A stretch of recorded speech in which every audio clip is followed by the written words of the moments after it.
audiences in China, the cultural, flavor in China, the emotions of the people in China, they're very similar to the emotions of Indians. So the Chinese audience reacts in a very similar way to content the way that Indian. That's what my experience was when I was watching, a number of my films in the screen in China, and the audience was reacting to Dangal, let's say. There was absolutely no difference. Buddha, the Buddhism, I studied that. And then when I make the movie 20 years ago, The Myth with Jackie Chan, yeah, and I put in the Karate Paya too, the ancient, Indian martial art into the movie. Yeah, and I want to show, a lot of Chinese audience doesn't know about Karate Paya too, and also I found out there's so many beautiful scenery, and a lot of great cultures that we don't know. And only when I come over in 1993, first time, I actually from the Himalaya to the south to the Bangalore, I tour around the whole country. And I found so many fascinated and so many stories that I want to make. Between India and China, there is a huge possibility of movies, cooperation, co-production, and large, deep partnerships. And we already have two goodwill ambassadors appointed years ago. One is Mr. Aamir Khan, and another is Mr. Prasad Shetty. Then we have two Chinese ambassadors who have been working with India since many years, Stanley Tong and Peter Chan. They are award-winning filmmakers. And if you know Jackie Chan, he is actually an AI avatar. The real stuntman is who has become a big filmmaker.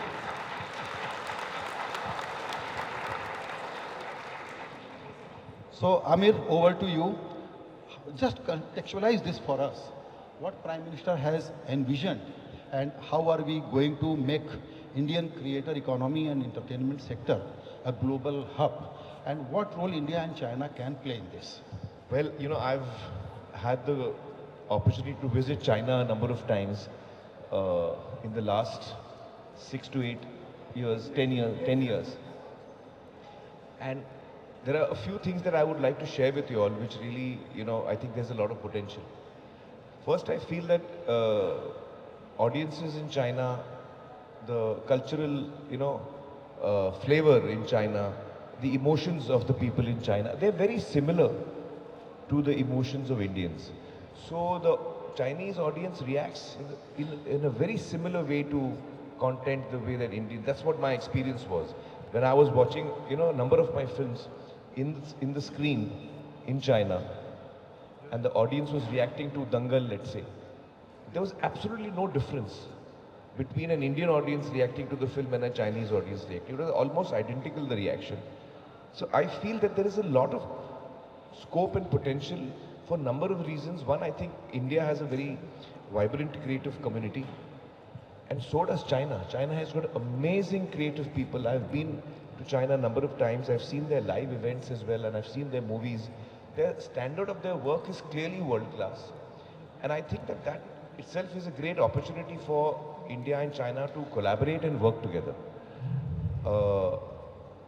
I think that whether it's creatively, whether it's on an emotional level, or whether it's even from a business perspective, I think it is only a win-win if we collaborate with China. And in fact, over the years, I have been in discussions with my friends from China, and we have often explored the possibility. But now with waves coming in, I think it will give a further drive towards that. I mean, if you look at a film, Indo-Chinese film,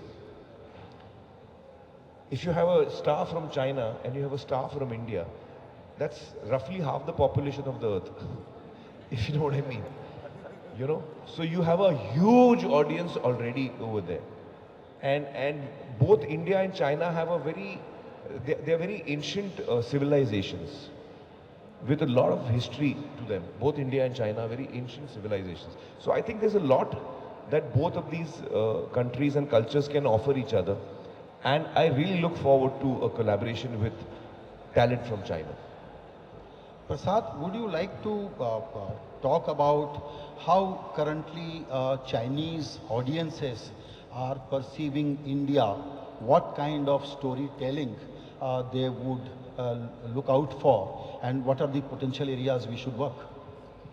So one of the things which kind of personally for me when I went to China years ago was that the way human emotion works, the way family emotion works, the way the value system about parents aspiring for their kids to be successful, worried about their marriage, even smaller details like, you know, how a parent will take care of its kids all the way till they are 40, 45. It's very similar. So I realized that one of the biggest opportunity Indian filmmakers had for China as a market was to tell stories which are very authentic to Indian culture. Because there's not so much difference between Indian culture and Chinese culture. So there is no requirement for say, okay, let's go back to the factory and find out what is that formula which will crack the market. No. We'll make good films here. We'll make good films anywhere. And China somehow has accepted the cinema from around the world. Whether it's Aamir's films, whether it's films from France, whether it's film from any part of the world. It's the story, it's the way the emotions have worked in your own country. That's the same way it works in China. Yeah, yeah. Especially with Aamir, you know, a few of the films which we worked together on. I remember a very interesting story about PK.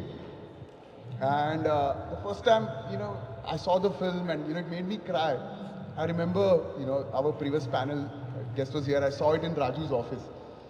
And then my first reaction is that there was a Chinese assistant of mine who was laughing at the same jokes which I was laughing at with subtitles. I was understand. She was crying at the same point.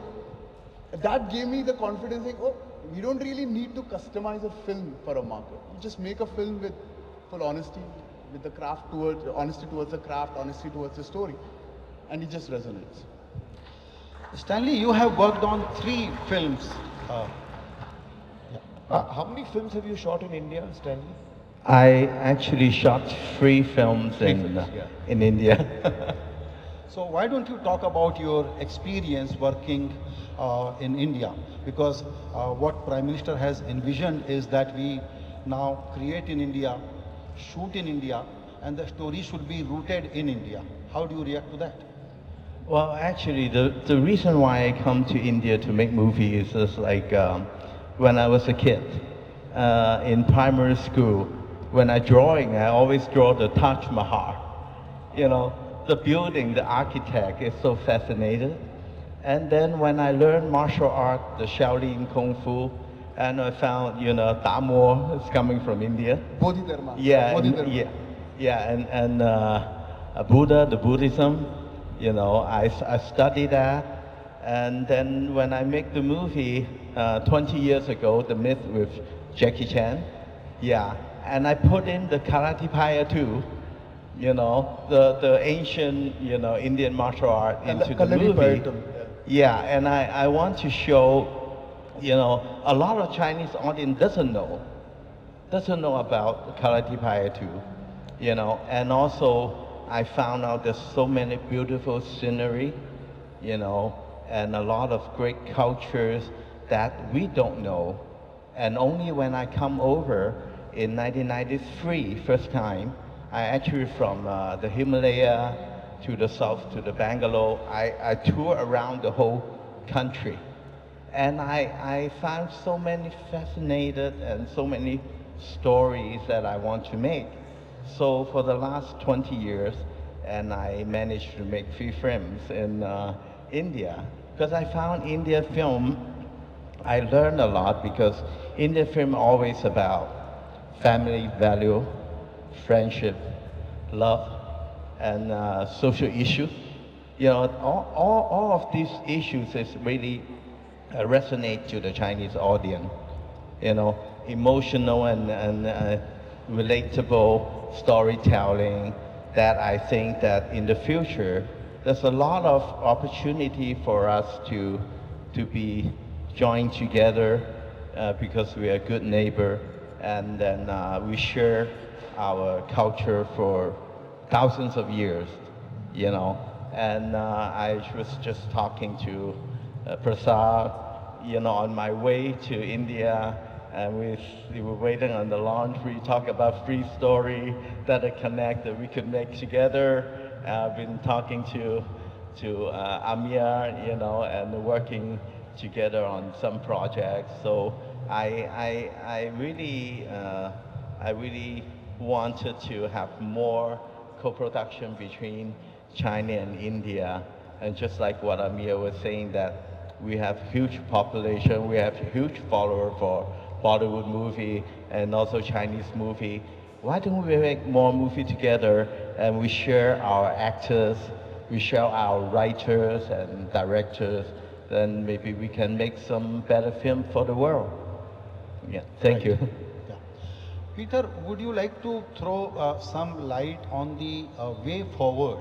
Looking at your experience, what could be the next immediate steps that all the creators, filmmakers, producers should think about and start working on some projects? And what could be the framework? It will be co-production, it could be JV. How do we take the next step?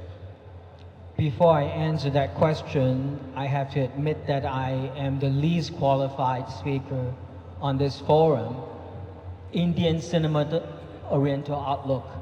Because, I mean, to have my 6th degree of separation, my only association with Indian cinema was Shashi Kapoor when I was a boy in the 70s. Because I grew up in Thailand, half of my high school class are Indians, and I would be eating their lunchbox aloo prata, which I kept asking for that when I come to India, and my friend Prasad keeps saying that nobody eats that. You don't order aloo prata in the restaurant. You don't get aloo paratha in Mahesh lunch home. You know, you should not. Not in Mahesh lunch home, but you'll get it everywhere. Everywhere else, don't. I always ask for aloo prata. And well, that's my other association with Indian cinema was in 2005, I was asked to make a musical by 3 Indian investors. One Tamil Indian, one from Malaysia, one from Sri Lanka, and one from Hong Kong, to make a first musical in China called Perhaps Love. And I flew into Mumbai for the first time, and I met with Farah Khan, who was the top grossing director from Om Shanti Om. And she agreed to be my choreographer, and she brought 12 Indian dancers to be in Shanghai in a musical with all Chinese, but 12 Indian dancers. And so that's an anomaly. So that is not really an Indian-China co-production, but because we could use services and expertise from each other's industry, we got to work together. And I started making friends with Indian filmmakers, Aamir, Prasad, who lives close by in Shanghai. And then I also met with Raju. I was made by my assistant to watch 3 Idiots, where the first 15 minutes I couldn't get into because it's very different from my style of filmmaking. And it took me 3 to 4 times until I watched the whole thing. And I watched it 5 times with my daughter, with my wife, and then with my 3 different group of friends in the cinema. And that took me completely into the world of Indian cinema. And back then there was still a lot of song and dance. And now Indian cinema has evolved into something that is not strictly Bollywood, like we used to know Bollywood. So, and then I make friends with Kabir Khan, who has great stories to tell. And I think it's about time that we, of course, between the Chinese population and the Indian population, I mean, we have more than half of the population of the world, but I think we need to make movies for the world. I mean, half the population is not enough. And to be able to please each other by putting an Indian actor in a Chinese film or a Chinese actor in an Indian film, I think it's not the only way to go. I think we should make the movie that we believe we love. If it's a local movie, make it local. Look at, COVID was a sad thing, but between COVID and the streamers, the world is watching Korean cinema in subtitles, Thai cinema, Indian cinema, series, and Japanese. And one of the greatest show I watched a month ago, Adolescents, they speak English with such a heavy northern grassroots accent that is almost like foreign language to everyone. So in that respect, I think any language or any race or any color, it's not the point. It's when the story resonates with you and you can make it, and we need to try to build a collective between filmmakers in Asia, because we do have enough of a calling power, because we have enough population in our own territory. And when we have movies that could appeal to any ordinary folk internationally, we should collectively bargain with the pipeline of distribution, which still belongs to Hollywood at the moment. Although Hollywood and the studio is still trying to figure out what is the future. Because with COVID and with the streamers, I think the studio is also trying to find out what's going on with the world ahead of us. I think this is a very good opportunity for us to be able to make the story that we love. It could be as local as possible, and I still believe in the word local is global, because we're all human beings after all. So, very important points. Now we should dig deeper with Aamir. And before I ask Aamir to comment on that, there are three very clear milestones. One is 2013, when Three Idiots was released in China, and it did pretty well on the box office. Then 2015, Prime Minister Narendra Modi signed a bilateral agreement to co-produce films. That agreement exists. Then 2020, Dangal. 16. 2016 it released here, so 2017 it released in China. 17 few in months China. later. Again, a benchmark that how successful Indian movies could be in a market like China, because as a layman, we think language is a problem. I don't think for storytelling language is a problem. Absolutely not. So, and you pick up themes which are of universal appeal, shared human interest and human memories, that kind of films you have picked up. So today, if you have to start new work with ambition, with big scope and big scale in mind, what would be your roadmap? Well, actually for me, I have to say that the way I approach cinema and approach films that I work in, it has to be a very organic process. So what we are discussing on a surface level, that in principle I think that there are a lot of benefits for talent in China and India to work together. But the best and the most organic way of that happening is through writing. So it is always the story and it's always the script that comes first, which excites a creative person. And it can come from a Chinese writer, it can come from an Indian writer, it doesn't matter. But importantly, it should excite, the creative communities on both sides, who actually feel excited enough to come together and collaborate and make something. And obviously it should naturally lend itself to both China and India in its theme, in its requirements of maybe actors, but certainly thematically something that connects the two. On a very surface level, you can say, let's make a big action film, let's have one Chinese star, one Indian star and one maybe Caucasian star, I don't know. So that's a very surface way of looking at it. One can go that route, but I don't really... That doesn't excite you. That doesn't excite me. What excites me is a story that, because, writing is a very lonely job. But the fact is that every film starts with one person sitting alone with a paper and pen. And that, you know, is of so much value. I cannot emphasize enough how important that is.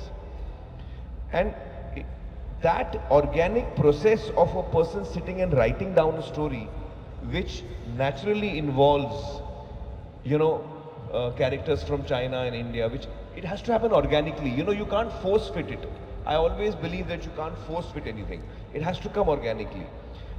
With the environment being created, with the fact that as creative people we are being encouraged, I personally have now over the years a very, you know, healthy relationship with the creative community in China. So I really look forward to it because I've seen the level of their work. It's outstanding work that people are doing in China. So it would be a real pleasure for me to work with creative talent from China. But ideally it should happen organically. It should happen in a manner which is very organic. I know that some films are made and a lot of them are successful, which are pre-planned. Okay, let's make a comedy or an action or a horror and let's, you know, take these three actors and make it. तो वो पहले project बनता है. First you make the project and then you write what you're making. You know, you have to write a script around it. That's usually the other way of doing it. It's not that it's the wrong, there's no right and wrong in creative field. But I'm hesitant to go down that route. So, with permission from our Chinese guests, because we want your message to go to the larger audience. Actually, अभी आपने हिंदी बोलना शुरू किया तो थोड़ा सा इस बात पे भी रोशनी डालनी चाहिए क्योंकि बहुत लोग ये समझना चाहेंगे क्रिएटर कम्युनिटी के लोग कि ये फिल्में आप अंग्रेजी में बोलिए ना, बेचारे समझ नहीं पा रहे हैं. Okay. My next question to you is, but I want you to speak in Hindi. अच्छा, okay. Are you okay with that? I'm okay with anything. Yeah. But I don't know, y'all are okay with that? No. Dual languages? I think for our guests we should stick to English. Okay, sure. Yeah. That's why I prefixed Or we that can with switch to your permission. Chinese if you know that. No, that won't be possible. Yeah, so I wanted to understand from you, because technology and innovation and the craft and formatting has changed. So are we talking about large screen cinema, or we are talking about OTT? Because now some Chinese Americans are doing wonderful job in Hollywood, making micro mini drama and making billions of dollars. So what will be your advice to larger community who are in the industry, how to approach this problem? It's not a problem. I feel it can go either way. You know, you can make content which is a feature film, and you can also make content which is long form content, which has many episodes in it, which is series, or even really short content which you're talking about. So I think that can be, you know, it really depends on each individual what they would like to make. I don't think I particularly have any preference between, you know, that. Right. Prasad, what do you think that currently, like he rightly said, that it should be organic, not just because one comedy or one action movie will work. When we talk about shared culture, civilizational commonality, then what kind of themes would appeal to Indian filmmakers, Chinese filmmakers and Chinese audience, but made in collaboration with Indians? So I also very strongly believe in this word, even though it might sound cliche. I believe that stories need to be very organic. And I think most of us, all of us in our panel will believe that story. When we think about a story, at least from a creative perspective, I don't think we should take into consideration what market why we're doing. Because today we live in a world where most of our emotions, most of our behavior has become very homogeneous. Thanks to social media, thanks to COVID, thanks to streaming. A young person in, let's say in Shanghai, would not be dramatically different than a young person in India. Right. And a young person in LA for that matter. So what has happened is our behavioral patterns have become very similar. So I don't think there is a need to try and crack a formula, because filmmaking is, I know there are words like formula films, but I feel for a larger population like China, because China is not a diaspora market for Indian films. Right. Organic audience. So they will never connect with the film which doesn't connect with them at a core level, at an emotional level. And there are a lot of, as we discussed earlier also, there are a lot of shared values. What we can do to support it is we can facilitate more young writers, filmmakers from India to travel to China. Like what Aamir did beautifully. For years, Aamir has been so open about interacting with the Chinese film fraternities. We consider him, as in I sound very wrong when I say we, but we consider him as part of our Chinese film fraternity. This is one of our own. And that has happened not only because of his films, but also the fact that he puts an effort to travel to that market, understand, meet those creators. I think one thing which we can do to facilitate more storytellers to interact with each other is to have filmmakers from India to travel to China, filmmakers from China to because the travel. more you interact, then the more you brainstorm, then the ideas start coming Exactly, from that. exactly. So it's still organic, so you can't game the system. So only thing is Absolutely. that we become more familiar with each other's styles. So now when, yesterday we had a very lovely dinner and Peter and Aamir and we were chatting about things and we suddenly realized, oh, we have common interest of something. Now that might become an inception in our head when we go back 1 year later, oh, suddenly that will click and come out of the story. So, you know, that's the way I see the way forward.